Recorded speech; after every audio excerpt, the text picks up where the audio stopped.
Senai bebuvo kažkokių įdomių video. Tai va, muzika vis muzika, atsiboda per gerklą išlenda. Šiandien žiūrėsim tokį įdomų aparatą. Aš išmaščiau, sugalvoju tokį įdomų aparatą. Ne kiekvienas turi rentgeno aparatų, ten, sakykime, pirštui patikrinti arba pirštui magnetinę lauką aparatas, kuris magnetinį rezonansą daro, va yra toks aparatas, va čia magnetinis lauks susikon, va čia įsikio aš pirštas, va taip, va, čia susidaro per tuos laidus ateina magnetinis lauks, čia daroms magnetinis rezonansas. Galima, aišku, ir iš kitos pusės jį įkišti. Čia jeigu iš kitos pusės įkišam, tai čia galim ir priveršti, va. Priveršti, kad nejudėtų tas pirštas, gerai prisiverš. Ir tada jos va taip ramiai rankas stovi.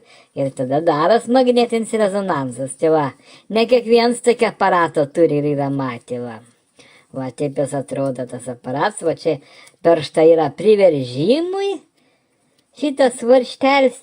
Čia yra laidas pajungimui į aparatą. O čia va kišas viskas, va. Čia va, tarp tų ryčių susidaro magnetinis lauks, va. Va, toks va aparačiuks, va. Tai va, tiek tam kartui.